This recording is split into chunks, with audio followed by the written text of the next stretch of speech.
Olá pessoal, bem, então hoje vamos começar a aula de hoje. Essa aula, então, como a gente conversou em sala de aula, eu vou apresentar aqui para vocês a aula e aí depois vocês vão responder um questionário que eu vou fazer lá no Classroom, tá bom? Então, o que eu pensei, a primeira aula de hoje, eu pensei em fazer sobre o ciclo hidrológico e aí a segunda é possível que seja sobre bacias hidrográficas ou eu penso em alguma outra coisa, tá bom? Então, o ciclo hidrológico que a gente viu em aula, né? Pelo menos naquela aula prática que a gente fez alguns cálculos, hoje a gente vai ver um pouquinho mais da teoria, da onde que veio, né? E visualizar um pouco. Então aqui tem nesse vídeo aqui, dando umas travadas aqui, mas já vai. Vocês veem assim, né, o ciclo hidrológico em movimento. Então, em termos globais, o ciclo de água é um sistema fechado, né? Que nem eu falei lá na aula prática, a gente não pode ter ganho ou perda de água, né? No total, assim, no planeta.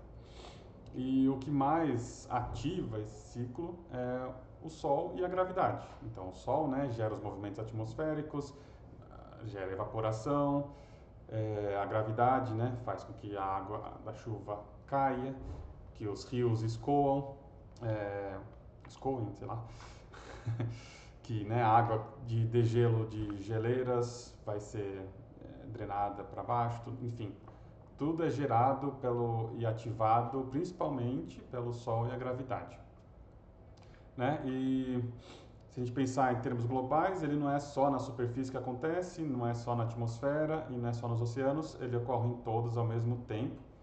Às vezes a gente pode pegar um componente, né, como só os oceanos, e ver como que o ciclo se dá nessa sub-região, digamos assim, ou só nos continentes, ou só na atmosfera, mas de modo geral, né, envolve tudo isso. Tá?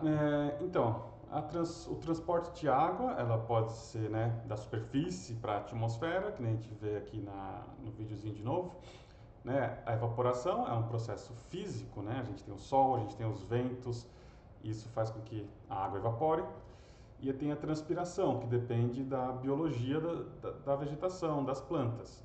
Né? Quando elas estão com os estômatos abertos ou fechados, dependendo da insolação, é, da disponibilidade hídrica da planta, enfim, todos os controles que tem na planta.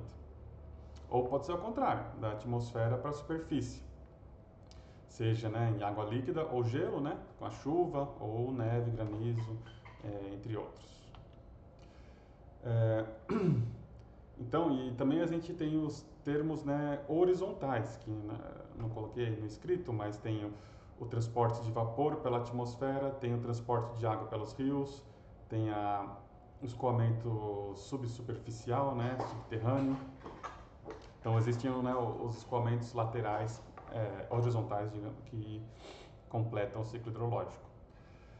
Tá? Então, como tem esse transporte horizontal, as coisas que vão evaporar ou condensar ou precipitar em um local, elas vão afetar outras regiões. Então, se a gente evapora, por exemplo, nos oceanos, mas essa vapor de água pode causar chuva nos continentes. Ou a gente causando, né, evaporação nos continentes, pode gerar chuva nos oceanos e assim por diante. Então é um sistema dinâmico, está em constante movimento, né? Então, por que não é uma coisa simples, né? A gente sabe, sendo da meteorologia, a gente sabe que, né, conhecendo a complexidade da atmosfera, isso também está implícito que o ciclo hidrológico vai ser complexo também.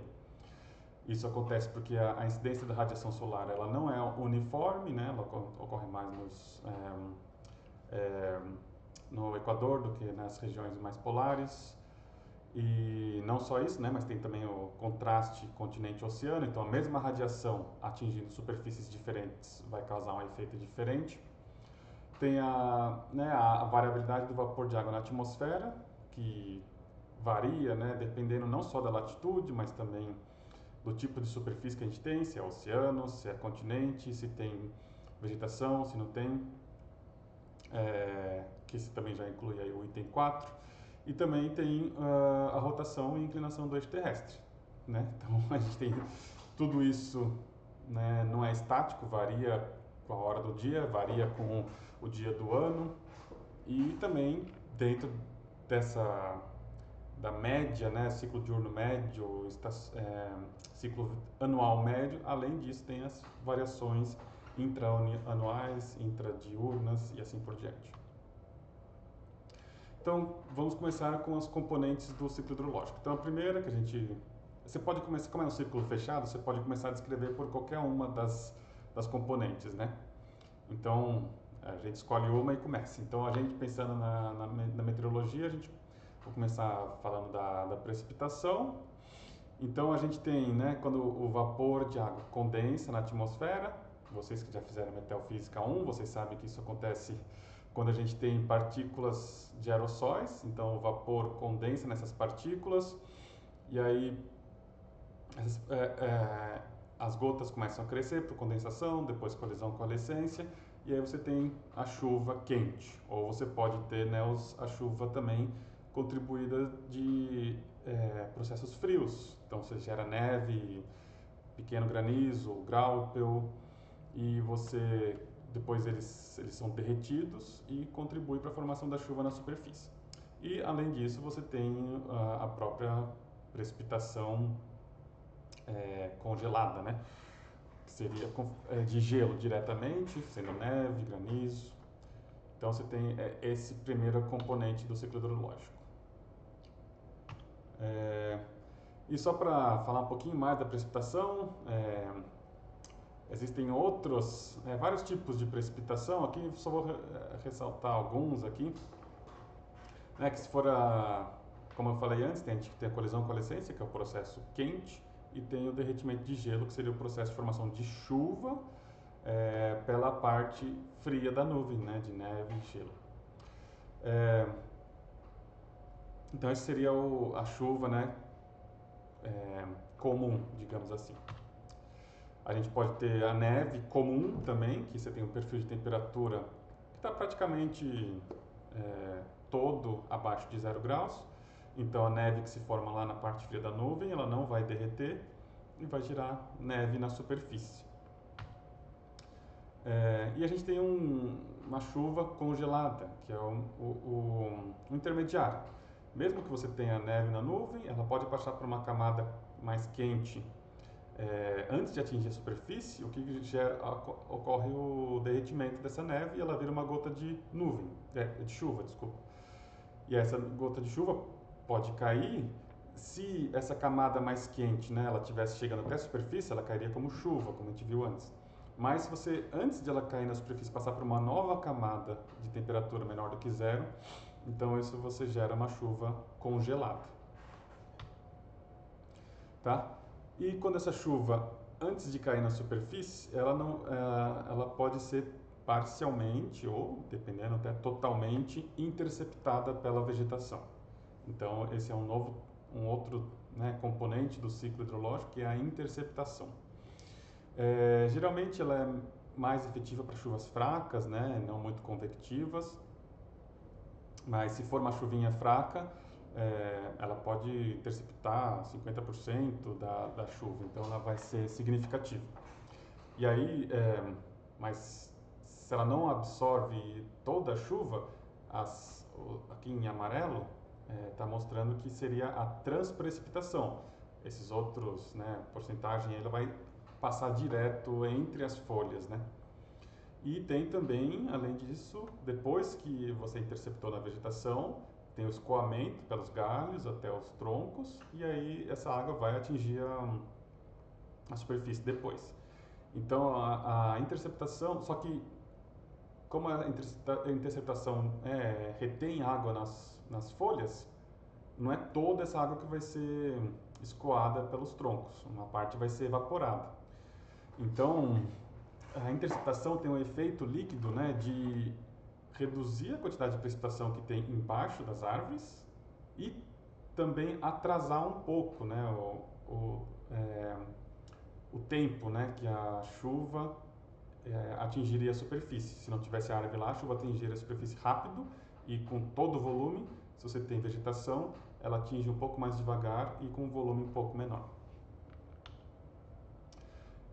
Depois que a água chega na superfície, elas têm os processos de infiltração e percolação. Então, a água atingiu o solo e ela vai primeiramente infiltrar, que é simplesmente passar da superfície para o interior do solo. E depois a gente define assim a percolação como o movimento da água depois que ela entrou no solo. Então a infiltração seria essa entrada inicial e a percolação é o movimento da água, né, continuando indo mais para baixo, né, em direção a um lençol freático, alguma coisa assim. Tá, então aqui tem um videozinho.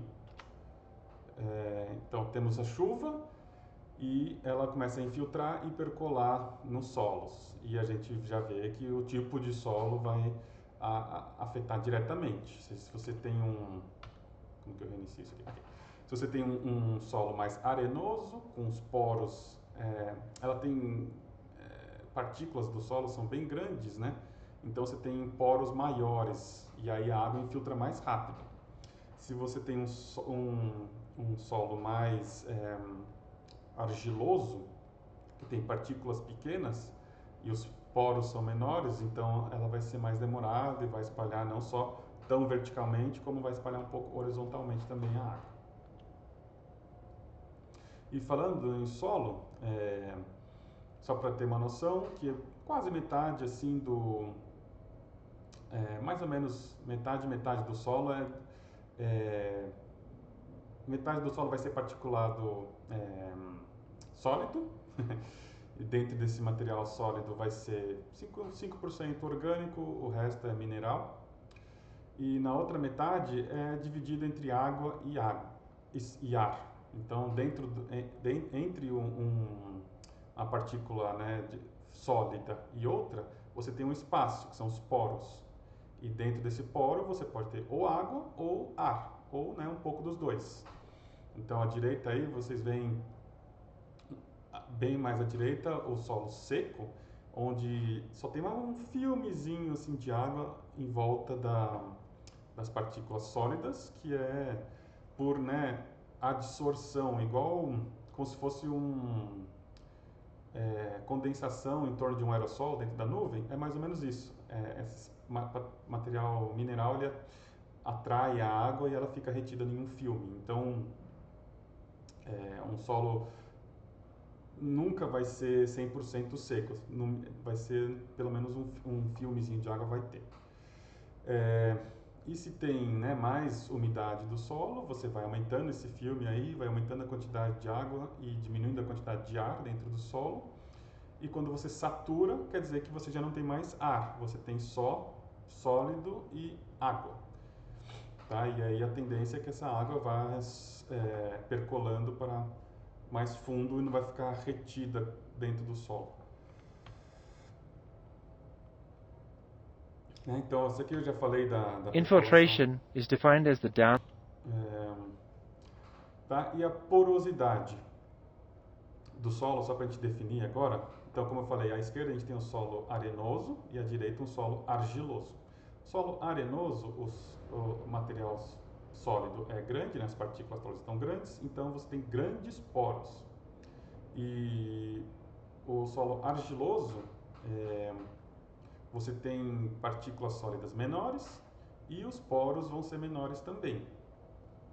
Mas a porosidade a gente define como o volume de poros dentro do solo dividido pelo volume total.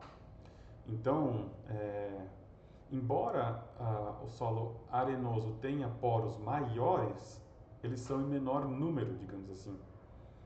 Enquanto que no solo argiloso, eles são poros menores, mas são muito numerosos.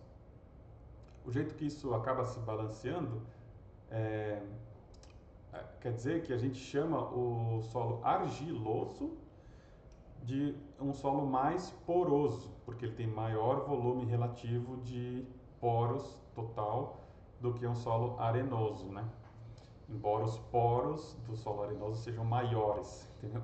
É questão de volume total, né? Do tamanho do poro vezes o número de poros. Então, o solo argiloso, ele não só a infiltração vai ser mais devagar nele, a percolação, mas como também ele é capaz de reter mais água, porque ele tem maior volume de poros relativo do que um solo arenoso. Então esse é o que está falando aí na figura que eu peguei do comment, né?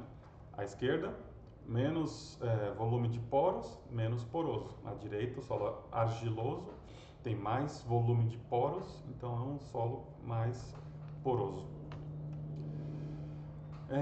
E aí a gente tem, depois que a água infiltrou, né, a gente tem a vegetação que vai capturar pelo sistema de raízes, vai transportar essa água para dentro da planta, a planta vai utilizar essa água, né, e mais parte dessa água que a planta sugou do solo vai ser devolvida em forma de vapor para a atmosfera através da transpiração.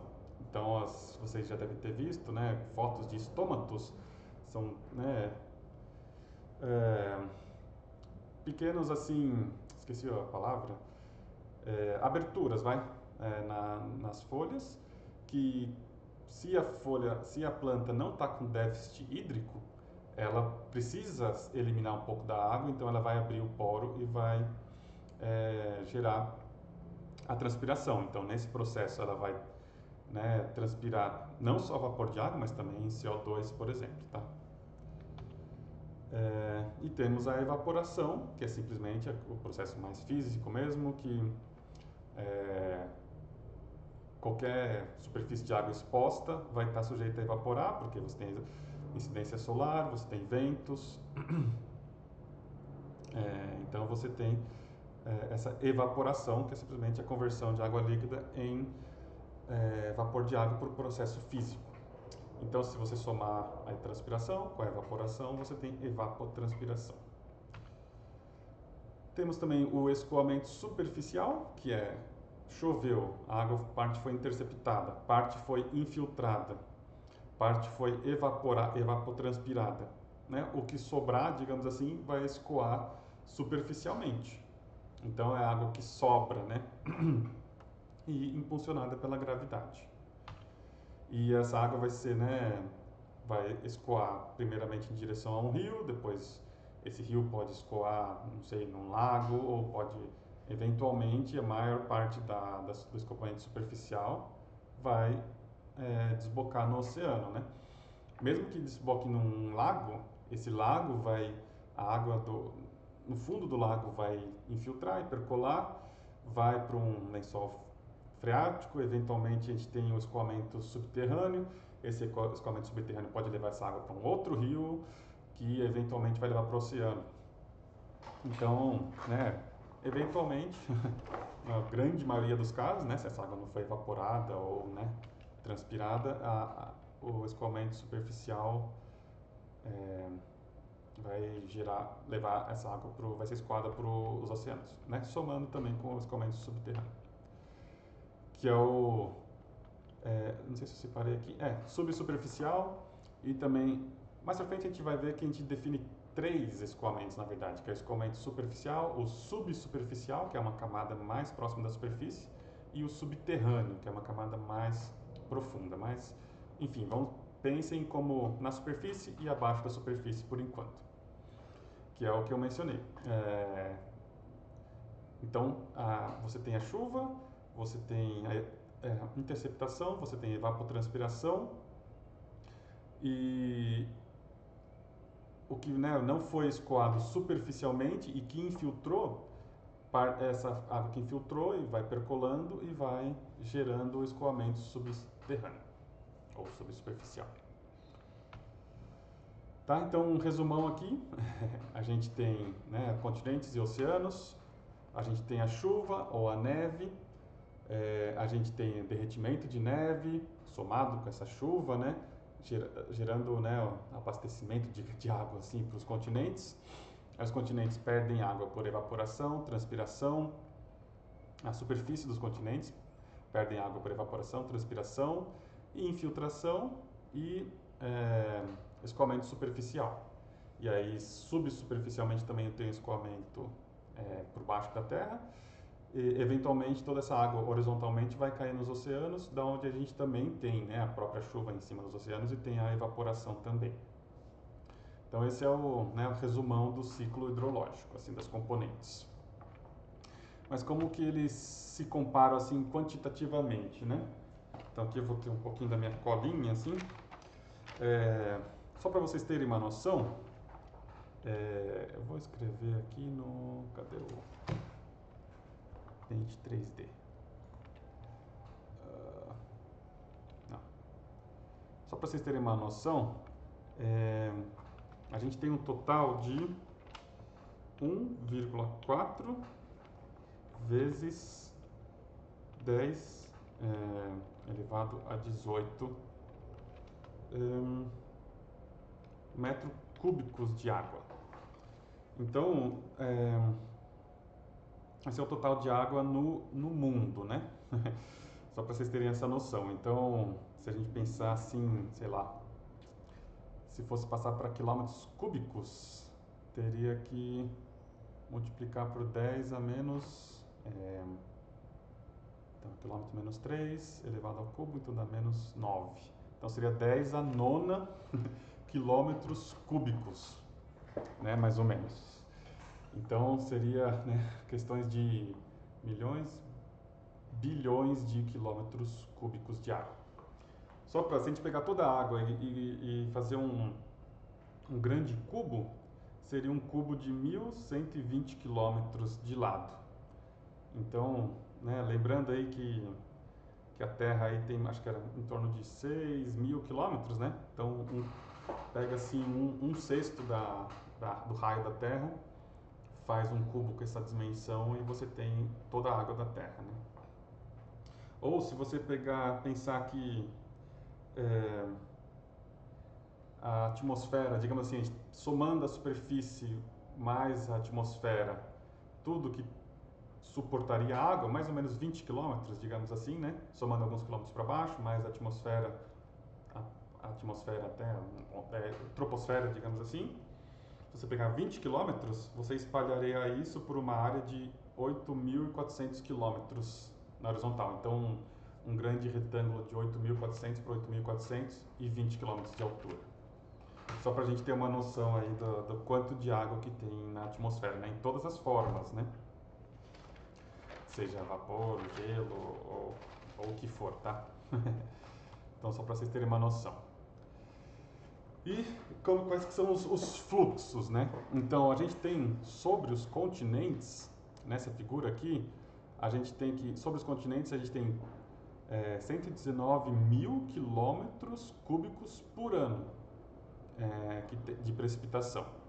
Então, na figura, isso seria o 100, só para ficar relativo, né? 100%, 119 mil quilômetros cúbicos por ano. Tá?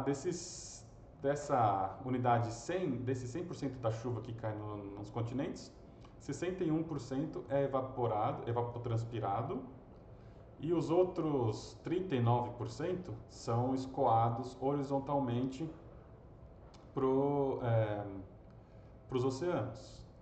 Então, tudo que, se a gente pensar na superfície dos continentes, entra 100 e sai 100 também, né? 39, que sai 38% pela superfície e apenas 1% subterraneamente. Então, 39 mais 61 dá 100%. Então, os continentes estão em equilíbrio, né? A superfície dos continentes, em balanço. E já nos oceanos, tem muito mais precipitação, porque os oceanos têm uma área muito maior. Então, em termos de volume total, que é o que tem aqui, é quase 4 vezes maior do que total de volume de chuva que cai nos oceanos comparado aos continentes. E a evaporação nos continentes é maior ainda. A evaporação nos oceanos é mais ou menos 7 vezes a evaporação nos continentes. Então chega aí a 424% da chuva que cai nos continentes. Tá? E se a gente pensar no oceano, esse 385 de precipitação que cai, tem que somar com o que chega dos rios e, né, do escoamento subsuperficial. 39 mais 385 vai dar os 424 da evaporação só dos oceanos. E pela atmosfera a gente tem também o transporte de umidade dos oceanos para a atmosfera acima dos continentes.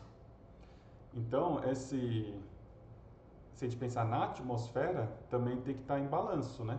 Então, a gente tem a atmosfera, por exemplo, aqui nos continentes, que saiu 61% de evaporação, mas... não, desculpa.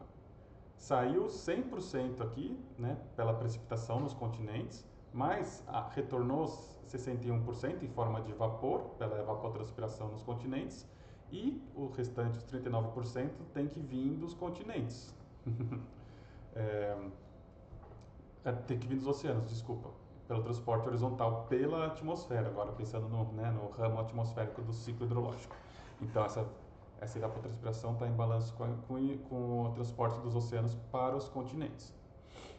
E, se a gente pensar só nos oceanos, sai deles 385%, né, da chuva que cai nos continentes, mas volta 424%. Então, a atmosfera sobre os oceanos não pode estar ganhando umidade continuamente. Então, o excedente aqui, que seria os próprios 39%, sai dos oceanos e entra na atmosfera acima dos continentes. Então, está tudo, né, em balanço. Como a gente viu na aula prática, isso instantaneamente não é válido, mas a longo prazo, em média espacial e temporal, aí a gente observa. Então, isso aqui é uma figura dos reservatórios de água pelo planeta.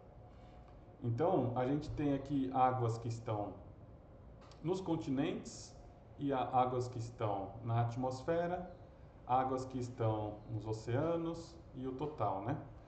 Então, aquele 1,4 vezes 10 a 18 lá que eu falei em metros, aqui está 1, mais arredondando 4 vezes 10 a nona em quilômetros cúbicos. Então, a gente tem que 97% da água, mais ou menos, está nos oceanos. Então, né, a gente sabe que os oceanos tem uma área enorme, tem profundidade grande também em vários pontos, então quase toda a água está nos oceanos. Então, apenas 3% está nos continentes. Aqui está 96,5% e 3,5% em porcentagem, né? Só que vamos arredondar para 3%, que seria 3%, então se a gente tem 97% nos oceanos, 3% é água doce, a gente pode chamar. Então a gente tem mais ou menos 3% de água doce no mundo que a gente teria acesso, só que dentro desses 3% de água doce, 1,5% deles ficam nas geleiras e nas calotas polares. Então, estaria mais ou menos esse número aqui, arredondado. Então, o que está disponível mesmo para os seres humanos, né, para as atividades, é menos de 1%, que seria aqui a soma do que está nos lagos, nos rios e no solo, tá? Então, se a gente pegar aqui o solo, a parte fresca do solo, os rios, a parte fresca dos lagos, dá menos de 1%, né? Então, essa seria a água que está disponível para os seres humanos. E a gente vê que a que tem maior disponibilidade é a água fresca no subterrâneo. Então, lençóis freáticos, ou de modo genérico, a gente chama de aquíferos. Tá?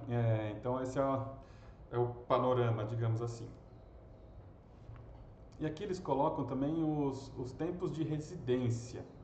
Isso provavelmente vou pedir, eu vou fazer a lista depois da aula aqui, o questionário, né? Então eu vou pedir para vocês calcularem essas coisas. Só fazer um cálculo aqui para vocês terem uma noção de como que a gente calcula esse tempo de residência. Então a gente precisa dessa tabela e da figura anterior. Então eu vou calcular o tempo de residência nos rios.